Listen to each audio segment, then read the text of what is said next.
Round table సమావేశం తెలంగాణ జాగృతి United పూలే front ఆధ్వర్యంలో ఎప్పుడైతే మొదటి రౌండ్ టేబుల్ సమావేశం పెట్టామో బీసీల హక్కుల సాధన కోసం, అసెంబ్లీలో పూలే విగ్రహ సాధన కోసం, బీసీల విద్యా ఉద్యోగ రాజకీయ రిజర్వేషన్లు సాధించడం కోసం ఎప్పుడైతే మొదటి రౌండ్ టేబుల్ సమావేశం పెట్టినామో ఆనాడు ఒప్పుకోవడం జరిగింది.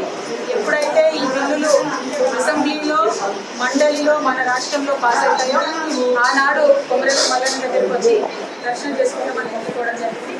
ఇవాళ మొక్కు చెల్లించుకోవడం కోసమని మరి యునైటెడ్ పూలే ఫ్రంట్ నాయకులు, తెలంగాణ జాగృతి నాయకులు అందరూ కూడా ఇక్కడికి రావడం జరిగింది. టీఆర్ఎస్ పార్టీ నాయకులు రాష్ట్ర వ్యాప్తంగా బిల్లు సాధనలో వెన్నుదన్నుగా నిలిచినటువంటి వారందరూ కూడా వచ్చి ఇక్కడ దర్శనం చేసుకోవడం జరిగింది. అదేవిధంగా స్థానిక జనగామ నియోజకవర్గానికి సంబంధించినటువంటి నాయకులు గౌరవనీయులు పెద్దలు ముత్తిరెడ్డి యాదగిరి గారు, అట్లానే లోకల్గా ఉండేటటువంటి ప్రతి ఒక్క నాయకులందరికీ కూడా పేరు పేరున హృదయపూర్వకంగా నమస్కారం తెలియజేస్తా ఉన్నాం. మీ అందరూ కూడా ఈ సాధనలో సాయం చేసినందుకు మీకు నమస్కారం తెలియజేస్తాం.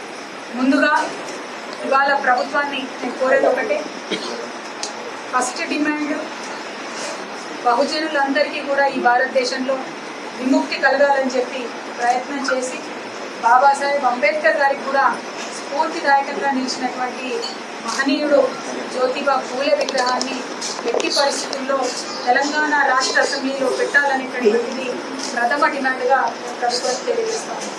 రెండవది, బీసీల ఉద్యమానికి తలొగ్గి మీరు మేనిఫెస్టోలో పెట్టినటువంటి 42% రిజర్వేషన్ బిల్ ఏదైతే అసెంబ్లీలో, మండలిలో ప్రవేశపెట్టినారో దానికి అక్కడే ఆగకుండా నెక్స్ట్ అడుగు ఏదైతే ఉందో ఢిల్లీ వరకు వెళ్ళి సాధించుకోవడానికి ప్రభుత్వం అన్ని విధాలుగా చిత్తశుద్ధితో ప్రయత్నం చేయాలని డిమాండ్ చేస్తాం. అంటే ఒకవేళ ఈ బిల్లు కోర్టులలో వద్ద ప్రభుత్వం వెంటబడి బలంగా కొట్లాడాలి.